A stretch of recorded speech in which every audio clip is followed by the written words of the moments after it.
get it to get this sorted out, or is this just seems a little unfair, doesn't it? That you know, where we seem to be here, and there's this parasite messing up our experience. And you know, I know in my own life, the times that I've made major changes, it was like it became more painful not to change than to change. That was when I made big changes. You know, it's this whole ridiculous narrative of it's, you know, it's an unsafe world. There's not enough for you. It's scary. Everyone's out to get you, and clearly the old civilization was completely the opposite to that. It was all about empowerment, like literally. Cosmic resonance, I think they called that one, or cosmic resonance. That's a better name. Real science, you can actually produce free electricity, and this is part of what Tesla was doing, is the differential between the top of the spire to the ground actually creates an electrical differential that you then connect to another wire that goes into the ground, your grounding. Put that into the third phase in your circuit, and then you have a bell ringing circuit, and that actually produces plasma electricity out of the air. It's real technology. These things actually function producing electricity. It's crazy. The movies are the truth and the news is the lies. They've completely flipped it. You know, when you look at everything with new eyes and you come across information like she was born into a very wealthy family with elite connections, you know, it means something very different now to me than it would have even a few years ago. And it's our free will that they've really also messed with, because we've been lied to and we react based on lies. Just getting their independence and end up in civil wars for 20, 30 years happens a lot.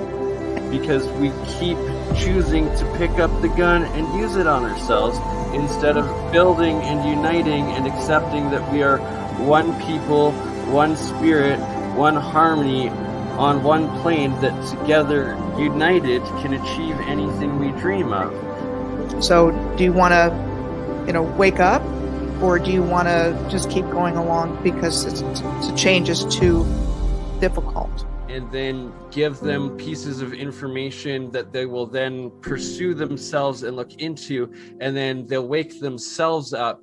I was going to mention it's the whole red pill, blue pill of the Matrix. I mean, that of the movie. And you can consider that movie as a documentary because they're telling us something about what's happening here. So do you want to, you know, wake up, or do you want to just keep going along because the change is too difficult? Wake up.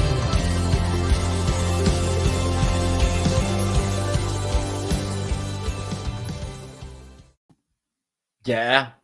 All right. We are live.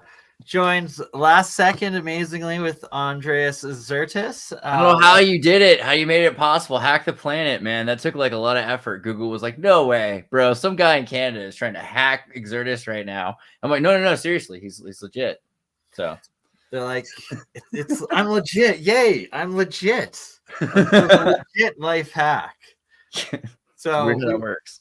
We are live on your channel as well as mine, so there'll be a lot more of these multi-cats coming up. It's a wonderful thing. Dude, swapcasts are a thing. I'm a fan. I like the idea. Part of the deal here is that BurnEye's got 2 channels. Like, I have 2 channels, and he just got his second channel to 1,000 subscribers. So, yes. You know, since I just got to 20, and it's like 25 now, or 20 and 500 or something, I feel like at least some of you could go and make sure that you subscribe back to BurnEye, because BurnEye's got some pretty good content, and it's probably worth your time to check out. And yeah, I mean, the other thing is then we can bring the content to everybody at once this way. So yeah, bro, it's cool. Exactly. And like I'm live on Twitch, Twitter, LinkedIn, both my YouTube channels and your YouTube channel right now. So awesome.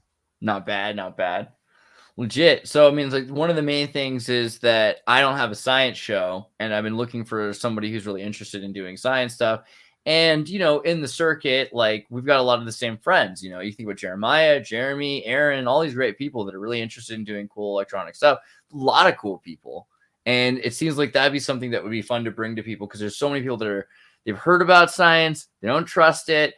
But, like, once you do it yourself, it's pretty sweet, right? Like that's exactly, and that's what the scientific method is all about, is the hands-on, anybody can do it, anybody can replicate it, try it themselves, and prove the same outcome or disprove the outcome by doing the science at home and in person. Word. Yeah, I mean, there are so many examples. If you saw on the MK Canada show, BurnEye was showing us some of the Ormus monocolloidal gold and the differences in quality, you know, and things that can be done when you're starting to look at the differences in quality is the differences in color. And, you know, then we're talking about nature and how that affects us. There's a science to it, though. There's a biological imperative that makes us look for certain colors in nature, make us smell certain things. There's a reason why bitter things tend to be healthy for you. There's actually a lot of really healthy purple vegetables for some reason. You know, these are things that are, it's like, why? Good point, right? Like, I just ate some beets earlier, and like they're super healthy, and they're either sweet or bitter. I just noticed John Hutchinson. We actually, last couple times I've been on your show with you, we brought up John and his amazing work. John, he's love in you. the live chat right now. Mr. Hutchinson, I actually emailed you the link to join this stream if you're up for it, if you'd like to. And now we have love your work. Charlie C with us. Welcome, Charlie. What up, Charlie? Hi. What's up, Hi. yo? I'm Andreas. Tell me about yourself. I don't know you Hi. yet. I'm sorry. I just got the John Hutchinson was in the chat. That's cool. I'm a big fan of his. But I'm a Right? PhD in electrical engineering, so that's why I kind of study his work. And still, I don't know anyone that's been able to reproduce it like he has. But hopefully, he's working on it again in the United States now. And yeah, hopefully he could start. See, that's the beautiful show thing. results. So no, that's the thing, John Hutchinson. People can reproduce your work. It's not just some kind of nonsense like Ninovium or something. No, you created the real thing. And yeah, Lockheed, Raytheon, a lot of people. There's a reason why you're still alive. So much respect to you, sir. I mean, it's a fascinating thing that you've done and keep doing. Got to get you talking. Sure. And John, I desperately need to do, whether it's private or public, a video talk with you and Nancy along with yourself, your wife, and get the specifics of measuring the resonant frequencies. You guys went over it a bit for me during the APEC presentation, and I need a little bit more in-depth walkthrough in how you set up speakers to be able to record that and measure it and apply it and everything, because you've been doing it for a while. At your discretion. Nancy Hutchinson. Yeah, Right. she recently get a video on her power cells. Well, and There you go. she improved with John Hutchinson's original ones. This is an earlier model of it. It's running for a few years now, and you can make your own battery. Just power whatever clocks you need. Wow. Oh, so that's like one of the Hutchinson battery systems and you made that over a year now. It's consistently running, you're saying? Yep. Yeah. Wow. It's magnesium core, copper, and then just some common household items to make the mixture. And you give it like a little charge, like he does, while it's cooling while you're making it, and yeah, stays working. Wow, fantastic. Where are you based, Charlie? Like, where are you out of? In Texas, Oh, really? Awesome. Oh, dude. United States. Yeah. All my That's exes live in part of Texas. what makes Charlie so awesome. Texas is super based, man. Yeah, that's cool. I mean, there's a lot to be said about free energy systems. I don't know. Are you a fan of that whole idea? What do you think about free energy? I'm trying to focus on propulsion mostly. actually. Yeah. We gotta Still power thinking- the talk about propulsion, and Charlie just showed you an example of free energy right there. That crystal battery. Like, my philosophy on I free should have said energy is scalable. anything that's providing you energy in, whether it's batteries, whether it's solar, whether it's hydro, or whether it's some of these more complex, whether it's harnessing 0 point or just a different form of open source energy. Do you ever think about like how it would have been if like the Tesla punk world existed? So I always like to think about this because, you know, Jeremiah Technician's got the UHF charger, so he can get power from UHF TV signals. He's walking around, the TV signals are broadcasting, and you got to think like the TV stations are making money off commercialism, but they could have made a lot of money selling energy, right? You get your thing and you pick up, but then there would have been the cable hacker boxes, the people that were getting the free energy instead of just the free, like free TV, they were getting free energy. So you had to figure out how you were going to fight all that. And I just want to live in that parallel dimension where there are like cable hackers getting free UHF energy. I think that we're almost there, Exactly, 100%. And a couple other of my regulars, like Mike with Faraday Research, he's been going into that huge. We're going to be doing some experiments where we're essentially getting energy out of the grounding wires, as well as like doing wraps around like the trees and stuff, like try to do some harnessing of like atmospheric differential energy with the grounding energy, combining it and then stepping it up and making it usable. Yeah, Mike's work with the piezoelectrics are really interesting. Even though I'm a PhD in electrical engineering, he's doing some really more advanced stuff than anything in my university. And he's showed some interesting results with his energy devices as well. I want to hear about that, but I also want to see the propulsion thing that you were about to show us. Yeah. Here, let me highlight you back again, Charlie. We have time. You guys pick however we do it. I'm doing by all means, Charlie. Showcase what you got first, the coil, and if you have your gravifier and whatnot, I'll let you take it over for a little bit. Your hyper respect. I found the Russian name for the gravifier is actually Gravlet. I got gravifier from YouTube translation from Alex Chukakov's video. But this is the hover coil, at least the geometry of it. What's it made of there? Is that copper? No. Yep, copper enamel coated motor wire. It's beautiful. And you wrap it like this in order to create a spinning magnetic field, and then you apply AC and DC, and that creates a lift. But I don't know all the secrets of that Gerald and Jeremiah have with it, so I just saw a video of it floating, and I was trying to replicate it because I think it would be great to demonstrate that. And I don't know anyone else besides those two. Right. So, working. Dude, I think I've got the video as a reference of Jeremiah's where it was lifting a little bit. And within the next week or two, hopefully Charlie will be able to also have Gerald on with you and Jeremiah so that whether it's public or private, get you some of that secret sauce of theirs so you'll be able to actually get the lift off of it. Thanks. Yeah, they mentioned we were trying to get them onto APEC, and the last two, Gerald hasn't been able to make it. Jeremiah didn't want to go on without him, but hopefully in the future he'll get onto APEC to give more. Jeremiah is like a beautiful man, but sometimes I feel like he's like Rick from Rick and Morty. You know what I mean? I guess anybody can be Rick and Morty, Rick sometimes. But yeah, sometimes he loves Birdman, and that's fair. I respect that. Right, and another part of it is that it's such a new technology, and the energy that comes out of and that is going through these coils in these different like fields created by these complex vortex coils. Jeremiah reported and experienced when he touched it a little bit that he had a negative like physical body reaction. Adam Space Case, I think he goes by. He also did some of these coils, touched it, and has physical effects, like negative effects from it. He's saying now for like a couple of years from when it happened. And also Gerald mentioned in one of our videos that when he touched it while it was running, it like fucked with his health badly. And that's why they've been keeping the secret sauce from the public until a little bit more is known about it, and that the proper safety and testing conditions can be applied, and that nobody else gets harmed.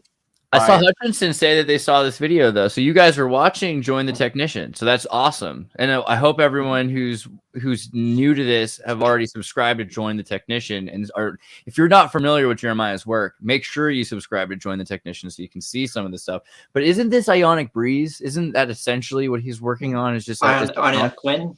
No, Charlie, elaborate. Sorry. Wind in a lifter was the explanation for the little ion lifters, and they can barely lift their own weight.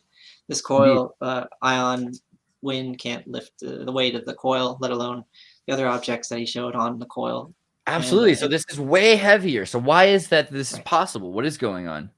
We don't know the physics of why it works, but I'm more interested in engineering, so I leave it to the physicists to figure it out. It's just once we see this, and once you calculate how much weight it could carry, besides its own weight, and you can calculate with about 25 of these, you can lift a person. Dang, leave the philosophy aside. Right? Like, okay, Charlie, just go for it. Yeah. What Charlie's saying in Charlie's mind, I can guarantee you, if you leave this to Charlie, we get Charlie the secret sauce. He's going to be running around on his own little hoverboard within a year or two of cracking the word. code. We're almost there. Yes. Yeah, the goal. Yeah, the first test would be to get it floating with its own power supply. So you can use like a drone LiPo battery and have onboard electronics, maybe a quadcopter set up with 4 of these to lift it, or just one large one. We'd have to do some testing with that, but that would be the first kind of proof of concept. Right in this video, there's some strings holding it down like a lifter.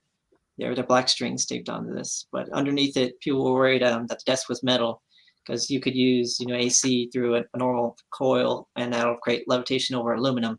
But this desk was wood, and it was just coated black. Yeah, that's not a dead. Oh, that's not a metal. Wait, is the paint anything? There's not.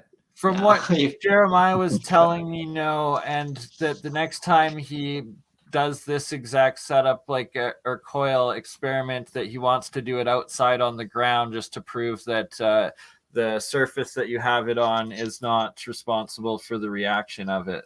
John's talking about 39 World's Fair Gravitator.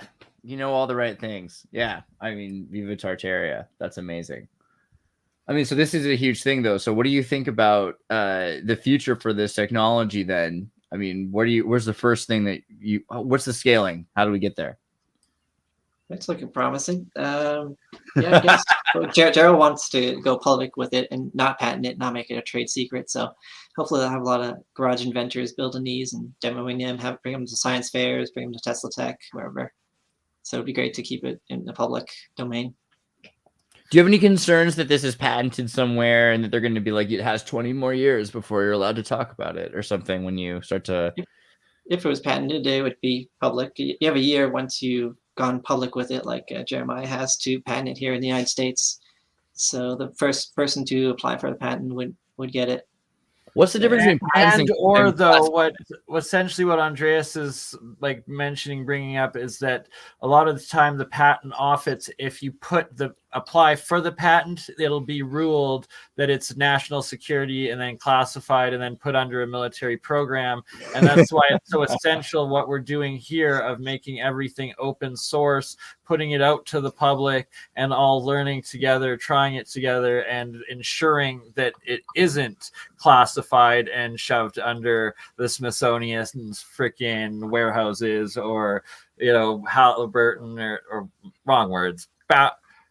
Maybe Lockheed Skunk Works. There we go. That's the one. It would. Skunk Works was the right word. You know what? As pretentious as I am, Bernie, that was an amazing amount of intuition about what I was trying to say. Yeah, I think that's the big reason why Gerald and that's why Gerald and Jeremiah decided not to go the patent route. They're too worried about that. Even some people that from NASA recently, I don't know if you heard from Charles Bueller and his associate. They kind of go on to APEC occasionally. Elaborate. Nobody on my channel, I'm sure, knows who Bueller is. So you can talk. Go ahead. Tell the whole story. I'll have to send some more. But you can see clips of it from APEC, and I've put some on my channel. But they're NASA scientists, but for their side job and their own interest, they're studying alternative propulsion. So they found a way to create a charge on a material, and they recently made a patent, but the patent went through a long and arduous process, and there were some people that contacted them from the government that were interested in their patent, and they tried to have a global patent, but that fell through. He said that was a scam. That couldn't work, so they only have a U.S. patent. I can send you that patent number if you want to look through it real quick. I would love to see that. That's amazing. That is very interesting. I mean, so I spent some time at Moffett Field and did some stuff working. I was working with graphene research, essentially doing stoichiometric indexing for NASA. So it is very interesting to me, the kind of people that work at NASA. And it's important to remember that there's a Scientology office in Moffett Field, or like, half a mile from there. So it's not what people think it is. But at the same time, it's fascinating. I mean, the amount of effort that goes into things other than, space or something for instance. Yes, Jeffrey. Okay, yes. And the R is more like an apostrophe. You should watch Think Tank. We have a David Plate was trained by a rabbi. He goes into depths. Yeah. We haven't introduced Bert and Ernie, and I feel like that was plausibly important. Okay, yeah. So that's my alter ego, right? Bert and Ernie equals Bernie and a little bit of Oscar the Grouch in there. So basically, I'm gay and fuck myself out of that combination. I'm sorry to my channel. I didn't know he was going to say that. I was sorry. They're my totems. That was my homunculus totems or something. No, I don't usually swear when I'm live on YouTube. Also on my own channel. So it's true. You're hijacked. I'm in your domain. Yeah, I'm in your domain. It's fair. Good to understand. You as a hostage. It's 1 o'clock isn't it, or something? It's like 1 or 2 in the morning in most parts. 2 o'clock in New York, 3 almost. So 3 in New York. No, I think most people should be asleep. So yeah, just a little bit of warning. The vampires. Still maybe out. You should, but yeah. So there are some other things that we can show. You just had that copper. The copper thing. What was that? Right. Nope. I have the gravel flyer as well. Bernie mentioned. The gravel flyer. That is a design based on Alex Chekhov. Wow. Yeah, here's one. So it uses a charged disc, AC in the center, and has high voltage DC on the counter-rotating disc. On the bottom, there's 6 neodymium magnets, all north up. And then there's ultrasound as well. Not sure Jeffrey says it's 9 in the morning in Hamburg, but to be fair, German kids watch swearing in their like commercials, right? I heard that it was a lot more hardcore over there. But yeah. Well, so wait, sorry, explain more about what this is. So you need a Tesla coil for the AC. That's what these are, but you only need one of them. The high voltage DC, something like a flyback, but without getting too technical. Basically, it's a alternative propulsion device that the whole thing will lift up. Weighs about 1 kilogram. And wow. Okay. And so the AC, you're saying that you're using the Tesla coils to send alternate current wirelessly to the gravitron. Is that correct? The graviflyer. Yes. It'll connect wirelessly. Yeah, you could put the wire down the center or connect it directly to the output of the Tesla coil. But AC and from a Tesla coil, it produces wireless energy. So. Are you using 60 hertz or what cycle are you using? And why are you using AC and why is DC more dangerous or not possible? Or what's the reason for everything? Well, this combination is what Alex Chekhov showed was working. He's using like a European power of 50 hertz, but here I use 60 hertz. I got a converter though to use that. And he also was using a car battery. He showed out in a field. So I got that same setup for powering it and trying to replicate his lift of that, but I haven't noticed any weight loss yet. Okay. Chris Hardiman, a few others have been trying to build this, but Chris Hardiman passed away. But before he did, he showed the graviflyer that he recreated was losing 80 grams of weight loss, which is more than you would see with any one part of the system. So even like for a lifter, that's pretty good, but it wasn't enough to lift its own weight. I remember that he was starting to get some real success with it, and then tragically he passed away. Rest in peace. Mark and was it you or who else went down and met his widow and got some of the stuff from her? I contacted his widow, Flo Hardiman, and she donated to Mark Sokol, so he flew down there to pick it up, and he still has it in his lab. Which is awesome, right? That it's this community. It's finally all coming together, and that the old generation that was suppressed and put their lives into it, and also then had their credibilities ruined or suppressed or like put down working on it. They laid the foundations for us to finally be able to all come together and actually get this out and get this to the masses. Hopefully over the next few years. And the more people that see it, work on it, realize it, make it happen, the faster it will actually evolve and materialize in the real world. Right. So, I mean, what are your thoughts on propulsion versus anti-gravity versus like electron spin state for whatever what do you call that? Where it's like the buoyancy, displacement of weight. I don't know. Like, what are your thoughts on these concepts? Explain them to people who don't know.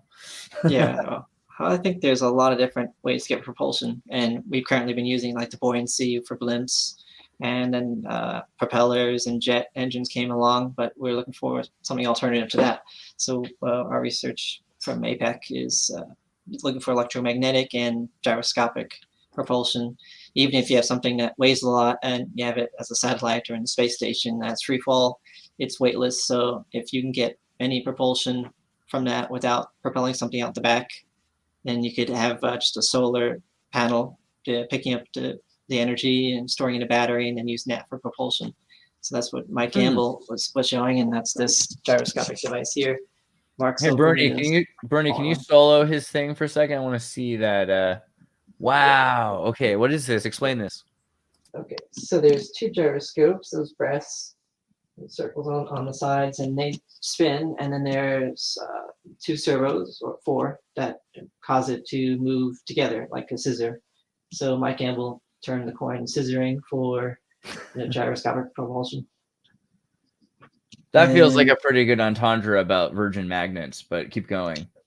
Yeah, so all it needs is the motors that spin the gyroscopes to high RPM, and then a few motors to move the gyroscopes together. That just creates linear propulsion from the angular momentum. So this was pretty interesting because, as I know, a lot of people would say that you can't do that because you would need Newton's law, they're equal and opposite reaction. You need to throw something out the back in order to go in the other direction, but this device doesn't do that. So it demonstrates propellant propulsion, which is all mechanical. So do you think it has something to do with like potential field energy from the amount of potential electrons that are already in the metal, or what is the reason? Or do you have any? I mean, I guess it's philosophical, but do you have any thoughts on it? Yeah, that's interesting. I mostly focus on the engineering, not so much the theory of its operation. So once it works, then you just see how it works and if it's scalable and try to improve the design. But it does help. That seems like a better thing to do. Sorry, keep going. I think it's the exact opposite of the way my brain works, though. See, I'm looking for all these excuses for things, and then you build up presuppositions, and then those don't lead to conclusions based on scientific empiricism. So what you're doing is disregarding all that nonsense and going straight for empirical measurement. So sorry, I didn't mean to interrupt, but it's completely different. Well, sometimes you do need a good theory first, and you could build a device, but sometimes you need to first build something, and then you could build a theory on why it's working later. In this one case, a lot of people will say that there might be some relation to an ether, or just by in the math. Mike Gamble has explained it better than I can on his APEC presentations on it. So he was working for Boeing, and he says it's already being used in satellites and the space station, but there's no patent on it, and it's not really public knowledge other than his presentations on it. His lab was demolished after, and he's retired, but just Boeing kind of didn't continue the work as you think they would have. Interesting. So you think there's a lot of examples of the technology, though, being used for non-commercial activities and then just being discarded afterwards? I think Boeing kept it as a trade secret, and then after he retired, and everyone that was involved with it stopped using it or stopped knowing how it was being used. So he was able to kind of go public with it. And I think now people are still using propellant in their satellites, and once the propellant runs out on a satellite, you have to crash it or try to refill it. But with this device, hopefully that they could get propulsion, and for satellites that are probably originally using it are probably still using this similar technology.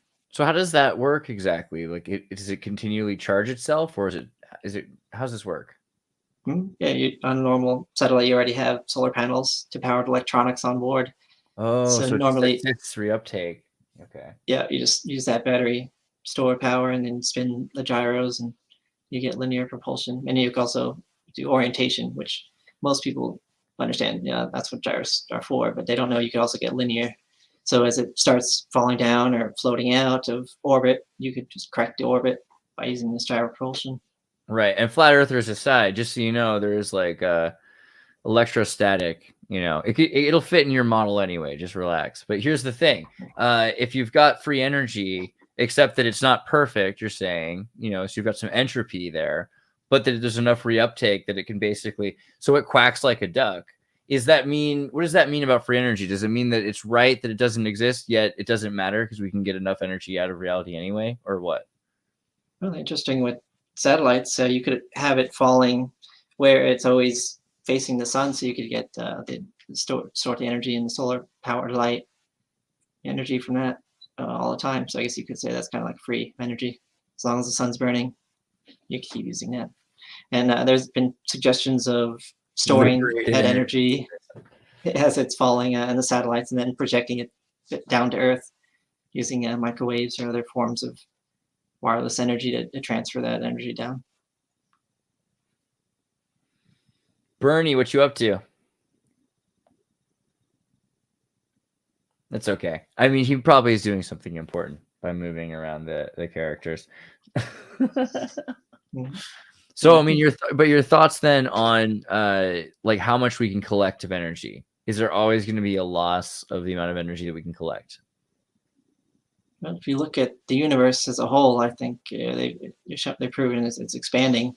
So there's some mechanism in the universe that allows energy creation, or maybe still occurring. Bob Greener originally had the same mindset that you know, we will be out of materials and eventually everything will wind down. But then after studying EVOs and John Hutchinson's work, he realized that you could actually create energy with the exotic vacuum objects. So you're creating matter and energy from that.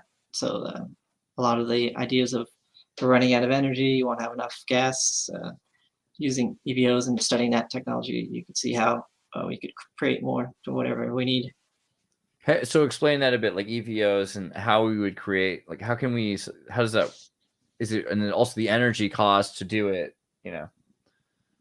Yeah, Bob Green is better at explaining this than I am, but if there's a mechanism in the EVOs where you can kind of get more energy out than you put in. So he's doing some current research on the bagel game is what he calls it. So that's a coil that's wound clockwise. Well, yeah. Counterclockwise. You can do that. Or yeah, they're working that on. That should be some jewelry on Etsy. That's beautiful. Yeah. Jewelry that creates real electromagnetic fields. Yeah, you know, there's a reason why people adorned all of their Antiquitech on their women, you know, after the Tartarian mud flood. There's a reason for all the gold, I'm telling you, and the diamonds and the lasers. Yeah, but sorry, Charles, the EVOs, you can produce more energy than you put out. How does that seem logically possible? I guess I always want to ask you how, but it just does. Okay, right. Well, we know that the EVOs will sometimes produce some strange effects like that. They could, when shielded over, like the bowling ball was Bob Greener's explanation of why the cannonball lifted up, and also there was some anecdotal explanations of EVOs on landing gear that would last for months. So just using the light and the heat from that reaction is where you get your energy excess after you put the energy to create them. So, I mean, if this is interesting because so many people think of energy in this kind of incorrect way as being like a cute number of electrons or something rather than like net field, right? Net field is probably a better way to think about the amount of energy that something is flowing through it rather than, people think it's like there's ions going into their iPhone. You know what I mean? Like it's a little dance or something like that. And it's not exactly the way things really work. So, I mean, how would you describe the energy field, or how it's why does it make sense that something can have more energy, ambient energy, than how can something have more potential energy that can fit inside of itself? Well, there's a lot of ways to get energy out of something. So from a non-closed system, like I was mentioning, the light, you could convert to energy, heat.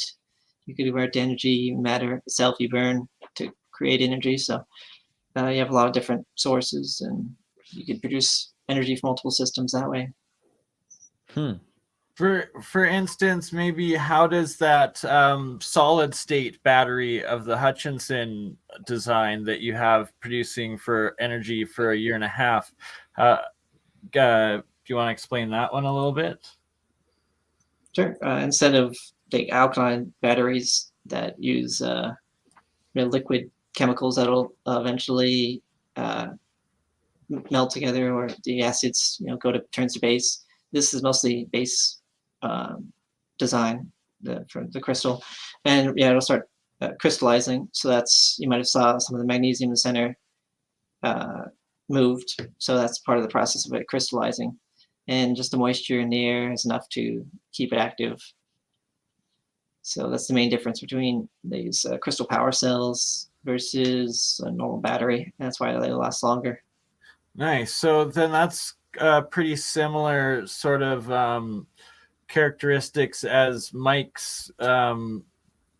What is it? Also carbon magnesium or? Yeah, I think Mike got the idea from John Hutchinson's crystal power cells.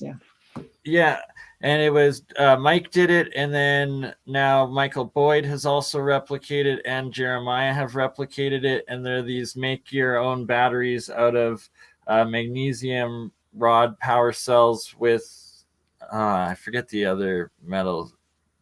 I think it's not carbon. What's one step up of carbon? Like when it's crystallized into a different form. You know what I'm talking about? No. Are you talking about the periodic? Having a brain fart right now.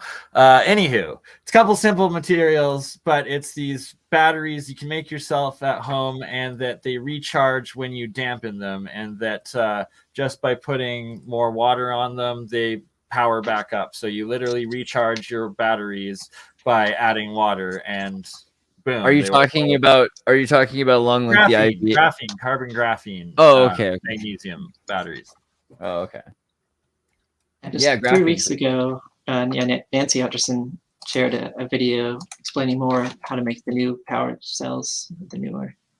So I'll put that in do you the have chat a link as well. for that? We could definitely play that right now. Let's dig in.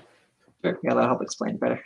But yeah, don't get too distracted by John Hutchinson in the video. He kind of is narrating it.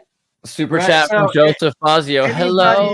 That, looking for the Me Too movement, not even the Me Too, the equal rights for everybody. John is happily married with his wife, but he comes from the time of where he was extremely trolled and harassed and like attacked for putting forward all of his works and ideas. It's hard enough being Canadian. He decided to troll the trolls by creating Carla Conniption Baroness, where he likes to cross-dress into the character of Carla when doing some of his videos. It's really confusing what cross-dressing is to me, because it's like, isn't that just kind of like Renaissancing, where you like wear like a kilt? Isn't it just kind of going back to being, so isn't it just hyper conservative to cross-dress? I don't know. I'm not saying, John, I'm not calling you right wing for wearing a dress. I'm just saying it's an interesting conundrum we find ourselves in. That's all I'm saying about America. Isn't that true though, actually? That like it's like for the protest of the extreme lefty way, that now such things as a man in a dress like a kilt would be considered conservative, essentially. Like, eventually it's all gonna fall apart, and then we'll be able to just like wear whatever's comfortable. That's what it's all about, right? Like, no, I have no judgments with it. Like, that is one sexy Carla right there. Yeah, and I believe some of the sounds a little bit ultra are some of the healing sounds that they've been developing as well. Okay, so I'm gonna pause myself. Let the audio playing it, and you're saying that those are some of the alterated healing frequencies that are playing in their background. With Carla, someone's in the kitchen, I know.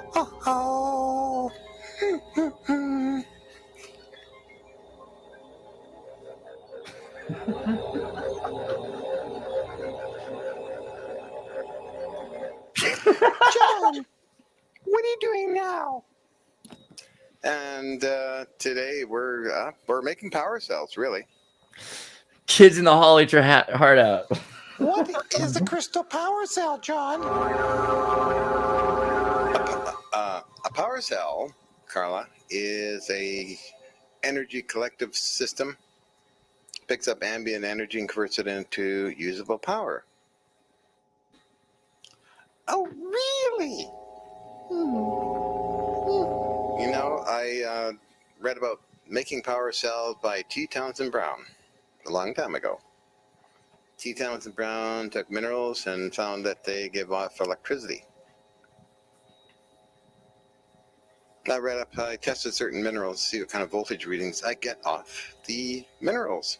So I read about T. Townsend Brown's work and decided to do some experiments. Well, the first experiments I did was for a group of business people to make a power unit that's non-moving part technology, and I did so. Using barium-titanate cylinders I bought from Ferro Radio Sales that give off their own natural power. Oh, John, you're using Rochelle salts, and Thanks, why not Teeny. Carl salt? I am very salty. Can be quite salty. And, Dude, Trump and Giuliani couldn't even have done this, and they people tried. told me I am electrifying. Electrifying, and sometimes even a little over electrifying. Dude, this is how you I beat used it. Carla This is salts, how you but beat the whole Rochelle system. salts, I actually read about those in many books for a long time. And they were used for making crystal microphones and other power generating stuff. Why do you use Star Epsom cuts. salts? I used it one time, and ooh, that was painful. And recently, using what you're holding here, Epsom salts, we add that to the Rochelle salts and get a unique crystal formation. Simplistic technology, really. Bro, it's true. It's just science. Calm down. And in this video, they Also, make we really found the small Epsom ones. salts increase the power. But you could scale these up. I have Well, a pretty Carla, the larger Epsom salts one because it's run o'clock. work with Rochelle salts. And You grow it as large as you want. Grow some Or you could have enough to fill your garage, or put it underneath your And car. also These are charge make your car. starter crystal in sets. series, right? And then you'd get stepped up power from that as well. Yep. Yeah. And series increase voltage and parallel to increase current. These work pretty well with voltage, but they're pretty low current, so you have to put multiple in parallel to run larger electronics. Has been used for making power cells. And it's all about putting these smaller cells into series, and then it's like, hey, even if they're a half volts each, but then you get 24 of them, then you have 12-volt power cell that essentially is going to run indefinitely. Or you say you've had yours going a year and a half just by adding water to keep it charged. That's pretty epic free energy. Yeah. And then they don't cut your brake lines because he wore a wig. It's brilliant. It's everything about it is brilliant. I'm glad he did it this way. Right? Like straight up though, act crazy enough and they're not Robert gonna Anton target you. Yeah. At the same time, I get it from the perspective of he's filming, he's doing a show, he's acting a couple different characters. Like if someone's not comfortable with seeing a man dressed as a woman in a play or video, that is theater from like the very beginnings of You're time. racist against Scottish people. Your That's own what inner self, and like it's just playing a role. The guy's happily married to his wife for. it's a lot. Yeah, so it's a many lot years. funnier that it's John doing it. I mean, I'll tell you, the dude who talked to Biden, it was a lot less funny. I hear your point. That's my point. We have here a small cylinder where we're going to be putting the mixture in. Base John And Hutchinson. in the center of the cylinder, we're going to put a small, thin piece of metal inside. Saving the world with Epsom salts and a wig. And what Carla forgot to mention is we use tiny amounts of doping agents like iron pyrite.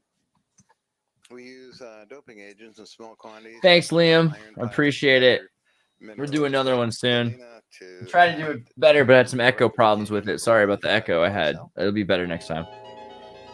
Yeah, if you're talking about me and Alex, I'll do something with Alex soon. I'll probably be in Texas later, like Really? maybe That would be January or amazing. December.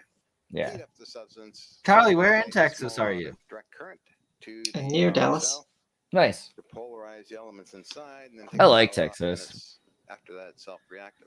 I like San Antonio. So in this particular case, you need a small ladle because The best part of this video is at the end when they mentioned they had a power cell that produces AC and DC, and that's what created some strange effects. And I think Nancy mentions it on aluminum, it produces the effect with EVOs on aluminum. That's been verified by a few other groups. Say that again. The battery is able to produce both AC and DC. Or do they have Yeah, it was just a short clip at the end of this, but yeah, she mentions in a few weeks she'll share that. That's why I commented in this video and tried to ask her directly if we could learn more about that design. Emily, Austin's the live music capital of the world, not like Paris or like Nantes. I don't know. Okay, maybe. Power supply gives them a boost of energy. All we want it to do is line up the crystalline structure, and we generally will end up with something around 0.5, 0.7 volts. Something that is this size. Oh. So for whatever reason, I read that as Nancy Pelosi come on my show. Sorry. I was like, bro, the timing on this, I don't know. Did you guys ever you look into that today? So Nancy Pelosi's husband got hit in the head in his own home. And I just went on a tour of San Francisco a couple of years ago to do a Charteria tour after the World's Fair and the San Francisco Fair, looking at all this stuff. And a buddy of mine takes me around there and he's like, you want to see Nancy Pelosi's house? You want to see, and it's a castle, not a house. And then you want to see, like, there's a school nearby that's this castle. It's like a Jewish, like school that's beautiful and everything. But there's all of this money there is the point. It's the idea that anybody could have gotten to this guy's house, you know, even in San Francisco. Like, San Francisco's got castles in it with like guards, armed guards. I don't know. Weird story.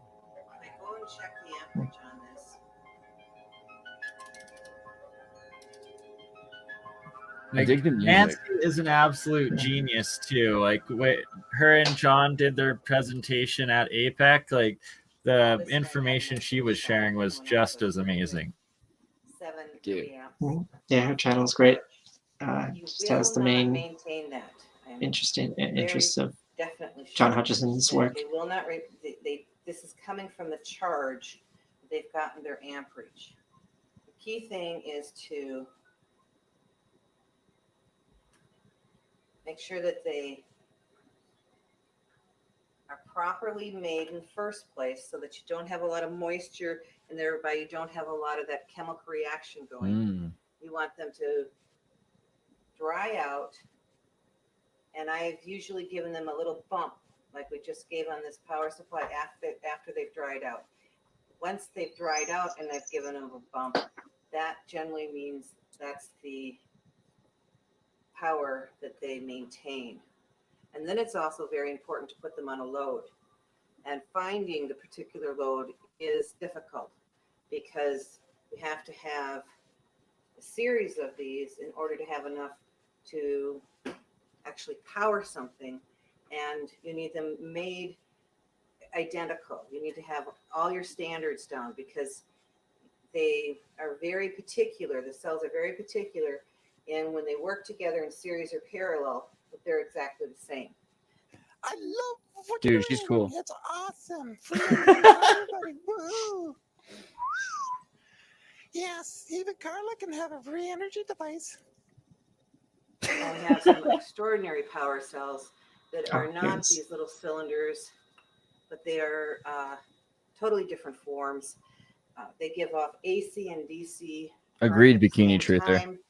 And one of them actually created a force field, is all I can say it was. And I'll show you that in a clip later. And mutated. Yo, what's up, Aaron? I see you, Corbett. So these are and mutated aluminum. extraordinary pieces Much love, bro. of technology, very simple to make, and they That's really the interesting are part. our way of breaking free of the power grid. Dude, I tried to get a job at NASA, but there wasn't any space. Boys and girls and children Get and it? hobbits and old folks that haven't really grown up. So maybe All I right. shared another link. Hutchinson's YouTube page. I'm going to post the link for everybody in the live chat. Make sure to go check her out, as absolutely great work right there. So wait, what does Hutchinson call himself in the wig? Oh, Carla Conniption Baroness. So his name is John Hutchinson, but he calls himself Carla Conniption Ganes. But everyone knows him as Nancy. I like it. No, his wife is Nancy. That's Right, the YouTube channel. I got it. I'm sorry. Good job. I'm trying to find his actual page. I don't know. Oh, he has a separate page for Nancy. Okay. Yeah, that's the All first I actually videos were saw from- Nancy's page. So thank you for sharing that, Charlie. That's interesting. So she's got her own. Interesting. Okay. Legit. Do you want to show a little bit more of the Graviflyer or the coils, or what you're thinking of doing next with it, Charlie? Or should I play a little video of it? Yeah, that might help explain to Andreas. I have the clip of all the flights of Alex Chekhov. You allowed me to share that. Yeah, for Then, sure. Okay. That I would also be put a in good one to in give the, reference of what who you bought it off of and the results you're looking to reproduce, essentially. The original inventor of this Graviflyer thing. Device. I've also been posting links in the chat here. Patent Guru for NASA's patent we were talking about earlier, and the other this new crystal video, crystal power cell with someone else using it to power clocks. That might explain it better. Interesting.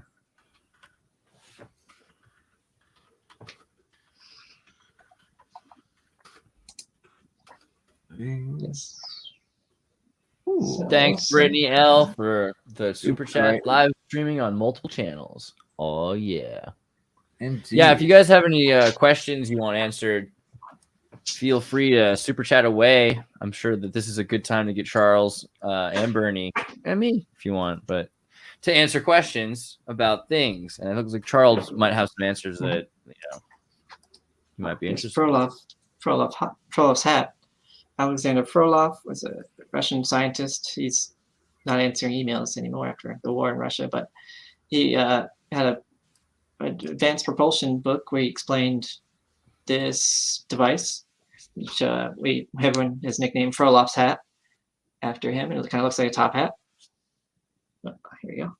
Wow. And this wire is high voltage positive, and it goes to a plate in the center here. And then there's this acrylic, which is the dielectric, meaning it'll prevent the charge from going from the center to the outer or ground. And that difference in charge will create lift. Oh, the difference. Okay. Yeah, and we've had this on mechanical scales, and it's shown weight loss of about 1/3 from Tran Nam, which is a Vietnamese APEC participant, and he sent me this design to verify. So I've been trying to get it to lose 1/3 its weight as well. From Vietnam, you said? Yes. Wow. Interesting. So there's free energy work all around the world and propulsion and everything. Definitely. Uh-huh. Wow. That's interesting. So you see the Graviflyer, the coil, Frolov's hat, and the gyroscope device. About those four are the ones I've been working on. In the back, here's one of Alex Chekhov's gravitometer. So he uses this with the Graviflyer to detect the fields around it. So they'll have these that are connected to a analog meter and we just measure the high voltage around it. Like you mentioned, the wireless energy from the Tesla coil is one of the fields it picks up on, but there's also interaction with the high voltage DC on the plates that are counter spinning, and the combination of those fields can be picked up by this meter. Any other electronics within 10 feet of it, though, seem to get fried. So a lot of his videos are from further away where the electronics won't get damaged. But this device is used near it. Because it's analog, there's no micro chips in it. It won't get fried from like the high EMP, high energy fields around it. Dang. So you see this in some of his earlier videos, and then I bought the first kit from him. Here, So do you want to ship- bring it just closer to the screen and just kind of hold it still for a second? Just bring it right to the center there. Show some of the, start at the base of it, and and bring it even like a little closer. Okay. Bring it down, yeah, and then just keep going. Just keep going. It's like a centerfold for electronics. Yeah. That was great though. I didn't like this. Just how it looks. Like how it looks. It is kind of like, it does kind of look like the hand. It's like a robot hand from a horror movie, but at the same time, also a very beautiful piece of machinery. Yeah. A lot of his work shows more function than form, so he didn't really focus on making it look pretty. He just threw a bunch of stuff together. He has from a scrapyard, and was able to get it to work. So his equipment's really quickly made, but with rapid prototyping, you could go through a lot of iterations and get it to work. Yeah, Ghostbusters. A lot of people say try meter and Ghostbusters. Yeah, what do you think about it? Is essentially a Ghostbuster device. Like you're picking up these energy fields that would be the exoplasm or like the energy, the EM fields that are sometimes detected in haunted places. Well, do you give any credence? That's to a real life Ghostbuster tool. That's the question. Do you believe in any kind of supernatural? Let's say more like, what do you think is in the energies, or do you think there's consciousness? Go for it. I've been studying a skull experiment. They're physical mediumship. So they've been meditating to communicate with the dead, and they got EVPs, electronic voice phenomena. And they're one of the largest. I don't know, you guys probably haven't heard of them, but they've done the most research, I believe, in that. They're part of the Society of Psychical Research, SPR, and they have a documentary. Which group is this again? The Skull Experiment. Yes. You got a link for that one? Maybe let's play that. I'm going to start interviewing the dead. I decided recently. That's my new plan. It's going to be great. I will happily go on that program with you. I've had a few experiences in my life that we will talk about on another show, but something else for sure. There's a whole nother realm, reality, and universe that exists within the folds of our own, essentially. That's for sure. I know Jeremiah's talked about how he's like, he didn't really believe in a lot of weird mumbo jumbo, but then he was like, you know what? I'm in this. I'm going to do it. I'm going to ask for Nikola Tesla to, like, whatever that means, manifest in me. You know what I mean? And from there, he was like channeling something. I mean, there's no, Jeremiah is a lot of things. Brilliant savant and a channel. But I haven't acted on it yet. But that's like pretty crazy you say that, because I literally have had my own parallel thoughts on that. Yeah, I shouldn't be busting his own story. He could tell it better than me, obviously. But, you know, it's fascinating. And I think as someone who doesn't come from, I don't really think mystically necessarily, what hit me was like the Chernobyl ghost thing. Because the Chernobyl ghost thing, they had some ghost hunters, not even the main group, right? Because they didn't even want to go to get nuclear radiation on them. So they send these other guys. And then there's like desks flipping up, people like sounds of kids screaming in the haunted classroom. But the main thing was, and I was like, whatever, that could all be faked or something. Why would they? But they could. That their batteries drained down in all the corners, like all of the energy that was being sucked out of their tools. I was like, okay, wait. If you Dr. Manhattan some kids in a school, yeah, okay, I could see how that would be connected to the amount of energy that's allowed to keep that daimon running, right? Or whatever that ends up. Dude, the zeitgeist. Okay, scale experiment with Robin Foy. The skull experiment. So Robin Foy recently passed away, but should yeah, name is. It preloaded 30 minutes in. Where should I? That's an interesting part. So that is the germanium receptor. Yeah, that's called the TEC, transdimensional communicator. So when they were doing their seances, they put film in a locked box, so none of the participants could enter, and it hadn't been developed, and no pictures would have been taken with it. But after the seance, they would develop the film, they would get drawings on it.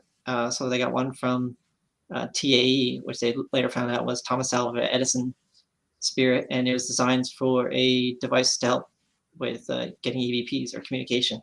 So I built the second one for the team, and I shipped it to them, and they're currently testing with it with some results. Really? Yes. Oh, wow. Yeah, because I was interested so much in this group that I helped them. Yeah. You've built one of these devices and shipped it to them, and they're currently using it, experimenting with it. Yes. Exactly. Base Charlie. So what is the skull experiment amount? Like, is there any, does he just talk about it, or is there any pictures, or do you want to just try to explain it? It's hard to sum it up, but basically it's named Skull because that was the name of the city it was created in, and they were trying to get physical mediumships in forms of like EVPs and apports. So that is when an object will appear in the room, even though they're locked in and no one else that people have been searched before they entered the room. Right. And we just did a show yesterday talking about green and how sometimes things were veiled, like the green spirit. Sorry to keep going. But they'll get physical apports like coins or rocks or flowers will just appear in the room, and it appears like a thud on the table. And they've written multiple books on this effect, and they've done a pretty good job of documenting.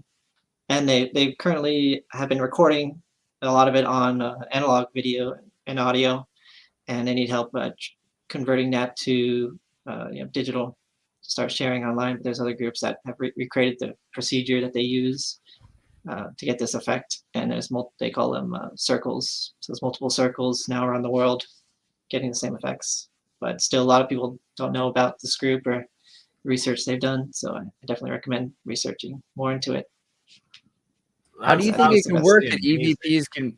How do you think EVPs are able to pick up on this stuff? I mean, it seems true. Obviously, all of the electronic technology ever in history was built literally for that purpose, and they decided commercial television was like a good second if they couldn't get the ghosts. But so how do you think it works that there'd be an electronic or radio connection beyond the veil? Like, what do you think's going on? Yeah, and this group, what they focus on is getting three forms of energy combined into one. So there's human energy and nature's energy of the earth and spirit's energy. And the combination of that, plus some other work that the spirit team does in the background, they're able to get communications for a short period of time while they're in a dark room doing this, seance. And the TDC was the way to improve that, by using a piece of germanium on two coils with high inductance. It kind of works like a microphone for the spirits. That's like so fascinating, especially with some of the things Jeremiah has shared with me privately of a couple other people's like crazy coil experiments that they did. And like this, one of them he was recently told about had like, it was almost like a liquid bubble that like came out of it, and then it like hit a chandelier and made part of the chandelier disappear for a part of time and then came back. But it was like this solid liquidy goo sort of thing. And like then when we get into ball lightning or the orbs and all of that, and especially the orbs and the potential that they could be higher dimensional entities, spirits, souls, or beings. That's a question I was going to ask Charlie, if it's all right to ask you that. Do you think these are ghosts, or do you think these are spirits or gods or demons, or like what's on the other side of that Ouija board? It's a combination of all that. This spirit team that these mediums work with kind of work to filter out a lot of the dangerous and evil spirits, and they just allow certain groups to communicate through them. Sometimes they even allow relatives to communicate with people in the circle, and then that's where they could ask them questions and things that they would know. And they've time and time again shown that they're talking to the real relatives in the spirit form. So, but like, and pardon the pun, but like, where the hell are these dead people? So are they like, why are they talking from, if they're in heaven, shouldn't they be jet skiing? And if they're in hell, shouldn't they be like under enough lead cave wall that they can't communicate? No, they say what's commonly known about like heaven and hell and afterlife is not exactly what they experience from the spirits and the spirit team. So a lot of people need to be re-educated after they passed away and they realize the afterlife is something different. But time is different for them as well. So they don't understand so much past and future. They're able to communicate a little beyond all that. So that's another complicated aspect of this. That is interesting. It's like the Tartarus. It sounds like the Egyptian death or something. There's like a veiled existence still. Should I play a bit of that video? Sure. From the section? Okay. This blueprint on an open film psychically and asked us to sort of produce this device, which was done. It took a long time, several months, almost a year to really get it going properly. But this little device was plugged again into the amplifier of a cassette tape recorder. And eventually we were able to get two-way conversation between the spirit world and ourselves. But because it was known as the trans-dimensional communicator, we were also able to get two-way conversation between ourselves and ETs. And that had been the intention right from the very beginning. The very first person to speak to us through that device, and his conversation lasted 15 minutes, was Thomas Edison himself. And he wrote a little note when he gave us this blueprint on film. He wrote a little note there to say, if you follow these instructions, it will help you with the communication. And he signed it. TAE, his initials. Of course, when this happened, we actually had one of the SPR members was sitting with us. He immediately got in touch with the Edison Institute, who sent him a copy of a memo that was from 1926 that Edison had signed with his initials. And when they compared the initials on that memo to the initials on the film that we'd got, it was virtually identical. But that device was being developed all the time. And we were told that this TDC device and the way it was being used included a system they called the IDOLIS system. And that's the interdimensional oral language interpretation system. So that basically, if we were getting a communication that came from ETs and not from the spirit world, it would very, very be one that sounded very robotic to us, because this IDOLIS system had been put into place, and it meant that however that particular ET or personality thought would go through the system and come out in English, but a robotic English. That's really fascinating. So what you're suggesting is that there's some overlap, I'm going to say in hyperspace, between the spirit world and the other dimensional world of alien beings. That's exactly true. And that's exactly what we came to believe.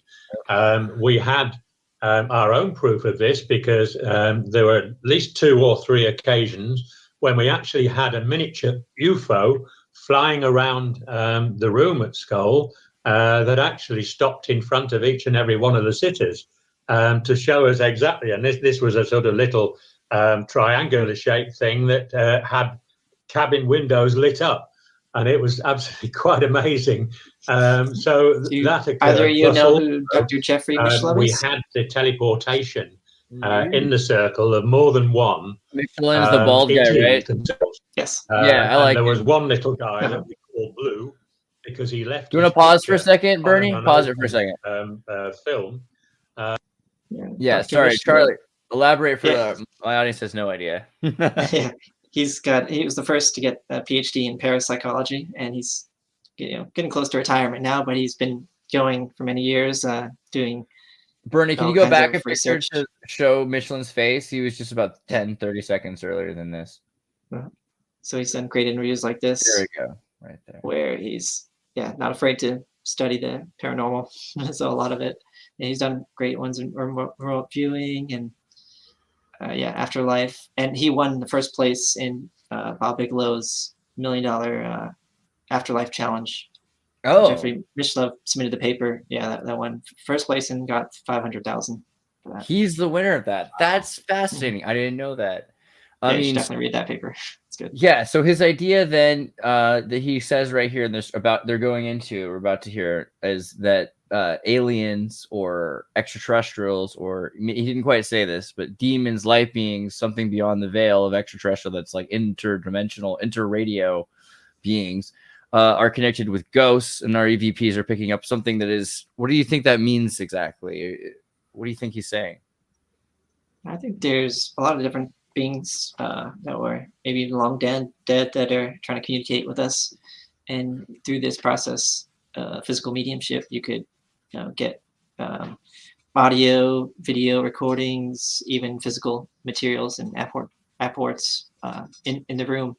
The skull experiment mentioned access or technology to bridge into a higher dimensional conscious universe. Collective? Is it a collective? That's the question. Is it a Akashic collective? Because are that's where the Akashic collective would exist theoretically, as well as any of these, like for instance, higher dimensional like alien races or something, or like light beings or the spirits, the souls, all consciousness, and essentially even probably our own spirit and consciousness would all simultaneously be existing both in this third dimension as well as this higher density conscious dimension throughout all of space-time. I mean, even Dr. Mishlove doesn't know exactly what happens in the afterlife, but he's kind of got a lot of different stories and people from different groups that have verified similar things. So he thinks that there's definitely an afterlife, but not sure what happens. Some people might still maintain their self, others might dissolve into oneness of the universe. This might be like a sidetrack, but I'm curious, what do you think about the multiverse or like dark matter? What do you think about the idea that there's multiple yous in different dimensions or something like that? Well, I don't know. I guess if they're infinite, then if one were able to communicate with another multiverse, then that would happen infinite amount. So we would see a lot of that, but we're not. So maybe it's something that can only interact with occasionally. But so if there's another dimension that's like, let's say there's a dimension where you died today, but then this is the dimension where you live longer. Then there's another dimension that's longer than that. Like theoretically, if there's an infinite amount of dimensions, there's at least a range of those dimensions which you're immortal, right? And so you could be talking to the immortal strain of yourself. Yeah, I think more, instead of there being like an infinite amount of dimension, there's probably like a dimension that we can't perceive in the 3 dimension or even 4th dimension of time. So there would appear that there might be beings that live in these other higher dimensions, and that might be one way to explain what happens to the spirit when you die. Might go to a higher dimension as well. So when you think of that, also, are we talking about dimensions in like the comic book sense where they're like other worlds, or are we like multiverse theory, or are we talking in dimensions like physics, like there's geometry like X, Y, and Z or Z, and there's several dimensions beyond that, like 10 dimensions of distance and time and space and change? Is that, how do you look at dimensions?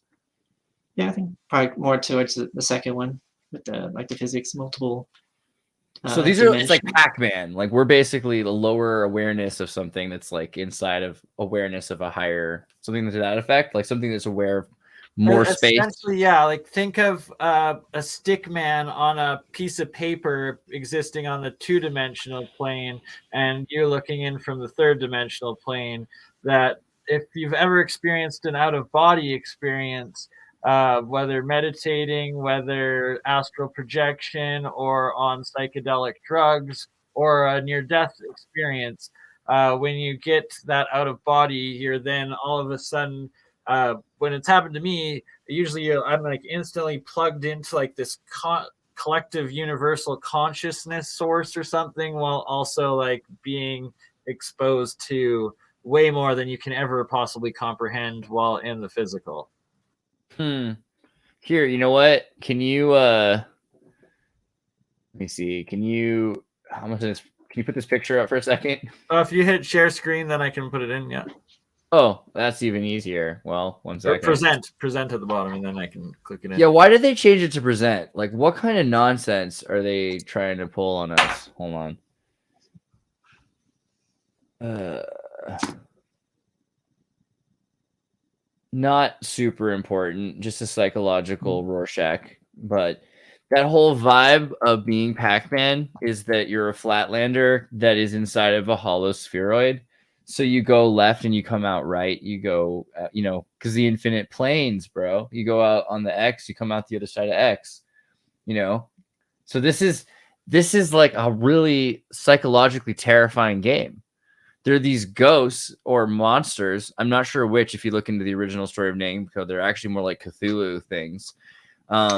But you're consuming their souls, right? That's basically the deal. And your character doesn't know anything more than what's right in front of its face. It's like Tron, but you're the user, you're the creator. So you're able to say, hey, I'm from a higher dimension than you, Pac-Man. I see that if you go left, you come out right. Like that you're inside this infinite plane is not so infinite. It's really just a certain amount of finite space that you're allowed to exist in. And if you give me, the user, control over your body, Pac-Man, then, I will possess you and you will know more. You will have awareness of these higher dimensional planes. So, and I can't think of a more terrifying game really than Pac-Man. Interdimensional Pac-Man. It might be happening, to us in 3D. But exactly. Yeah. I've also got parasites, demonic parasites or whatnot that people talk about that they experience and stuff like that. I got a link to the electronic voice phenomena, EVP from Sir Winston Churchill, which is one of the first they've uploaded from the skull experiment. It's only about a minute long, but you get an idea of how they communicate with these spirits. And the audio, is a little different than how we normally talk to each other. If somebody wants to make a Tupac Man meme, that's totally fine. With The Exorcist or something. And yeah, Kanye, I get it. Yeah, bring him in. That's fine too. Are you pulling that up? Burn man.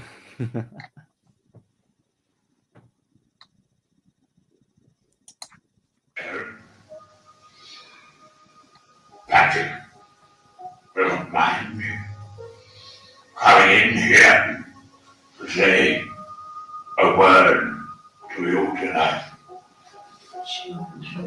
I am delighted to let you know that I am still around. If there is any call for a strong leader, I shall do my very best. But I have to say to you, I have not forgotten the book which I wish to write. And it will be brought to you as time goes by, dictated by me. And I hope that you will be in a position to show my words to the world. The Adventures of Winston in Wonderland.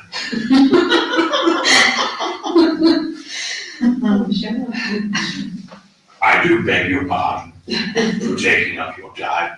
But I'm afraid that I was never one for standing on the sideline when I could slip in and do some work. God bless you all. Dude, who was the guy who really did that though? You know what I mean? You know what I'm talking about? Because like Winston Churchill never did his own voice. There was the guy who did the voice for him. It wasn't Bennett. It's like Alan. What is it? It's like, hold on.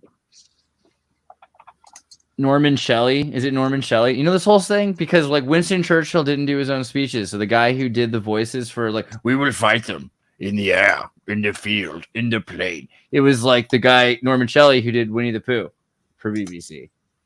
So it was, I mean, imagine like going back and forth. Like you're like, we will fight them in the 100-acre woods with Eeyore and Piglet. And I don't know. But still, amazing speech. Like, good job, Tavistock, MI9, mind control. I get a little weird about Britain. I don't know. I gotta calm down. I apologize. Well, there's good reason because they're most likely the center of the parasitic control. As they wear a Croatian flag shield shirt, so I feel like there's a whole thing there with like, you know, when you've been a Slav as long as I have in slavery by the Brits, man, you had to worry about like their whole idea. And like most of free energy was shut down by the British. You know, if you look at trains, used to have free energy trains. You have the underground mills. Have you seen the turbine systems that they have? All of the DUMs, like the 1800s, 19th century, was full of free energy systems that were run collecting electricity before Tesla. You know, and we think of Tesla as this sort of like monolithic guy. There's so many people, kind of like Charlie, you were saying about. I forget the name of the guy with the satellite. Which one was it with the satellite who invented the technology that's almost Mike Gamble? Mike Campbell? Gamble. Mike Gamble. Yeah, I mean, so similarly, I mean, in the 1800s, you have people running these vacuum tube systems, pneumatic tube systems, and how big did they get? Big enough to actually move entire people. I mean, it's crazy, all the technology that's sort of discarded and run by like Niagara Falls. I mean, if you've seen like the Sao Paulo had free electric, what's it called? Waterfall run hydroelectric systems for their street cars. They had electric street cars in the 1800s. So did Minneapolis, Indianapolis, Galveston, Texas. Galveston, Texas was like this jewel of the world, right? Like more fantastic than Paris with free energy. And then the pictures of after they canceled it out and those same electric trolleys being pulled by horses on the same rail tracks. It's ridiculous. When you know David Brin's The Postman novel is real, but it already happened, it's kind of a lot to take in. You know what I mean? Yeah. You familiar with that? Did you ever see that? The Postman, you know what I'm talking about? Oh, yeah. That was a great movie. Kevin Costner, bro. Yeah, Kevin Costner, raised in the 90s. Acid rain, no more rain. Everyone's living in this sort of Burning Man, Tom Petty, Renaissance fair cowboy world where there's just like, you know, you're living at like a leftover gas station that hasn't been run in 20 years. It's like post-apocalyptic. It's Terminator without the robots. I recommend The Postman. It's good. It's good. Yep. So there's a medium that might be doing the voice for a lot of these EVPs. Sometimes the spirit will speak through a person, but sometimes they're independent voice, and it's hard to distinguish them unless you heard like the whole audio clip and you know who's in the room. So you think it's really that? Sorry, just you think there actually are? It's capable of producing its own sound waves, like sono vibration. What do you? How? It's called independent voice. So the voice will come from another part of the room and transfer around, even where there's no way a person could be there to be speaking it. So sometimes older seances, they would use ectoplasm, which is a energy that the mediums would produce from their body, and it looks like a mist, and that would be used to create like the organs, the lung, and the trachea and the throat to create the sound. But recently, the independent voice is done without that ectoplasm. Wow, so this is fascinating. Group. So even if you don't believe like audio and you want to see some of the physical evidence of the videos from the groups, this is if anybody's talking to the dude, it's Winston Churchill. So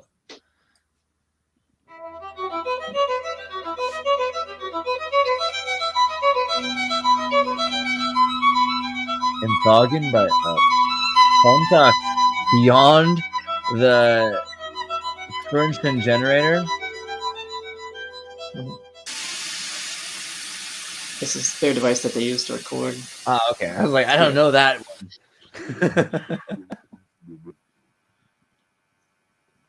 Ich existiere in meinen eigenen Augen nicht. Gibt es wirklich ein Gesicht? Oder ist ein Gesicht vielleicht nur eine Anhäufung unendlich vieler Masken? German ghosts are creepy. Instanz ist das der Spiegel, der aus dem Tiefsten eines Menschen kommt.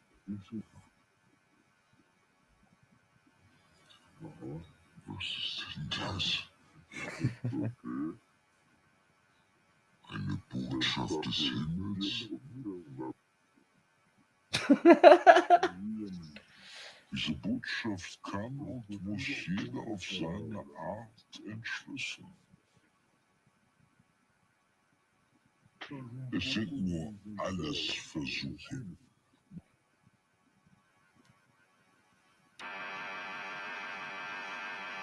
Wir sind wieder zeigen uns. German ghosts can't hurt you, Emily. German ghosts. Oh.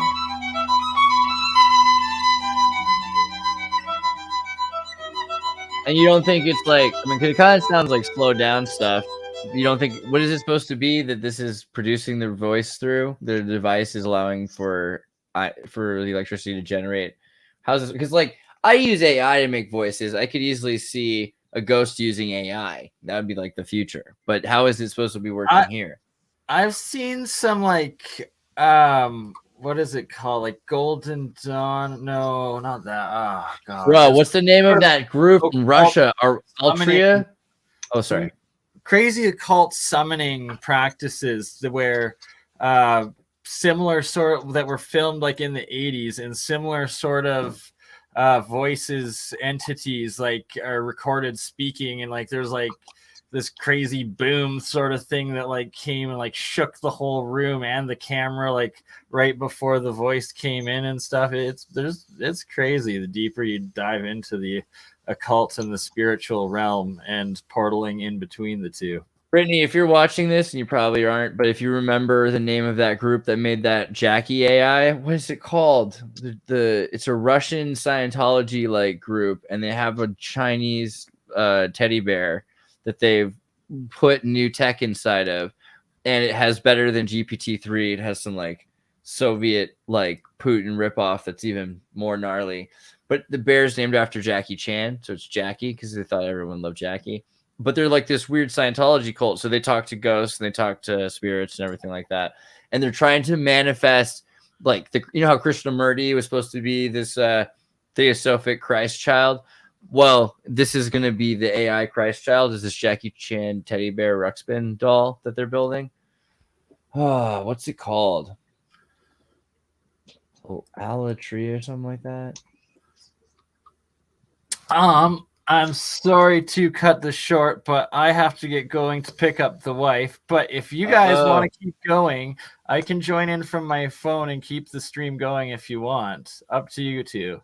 It's up to you. We could do it again. Also, Charlie, it's up to whatever you feel. If you have more content. Sure, yeah, I guess it's like probably 4 in the morning. Or no, 4 in the morning where you are.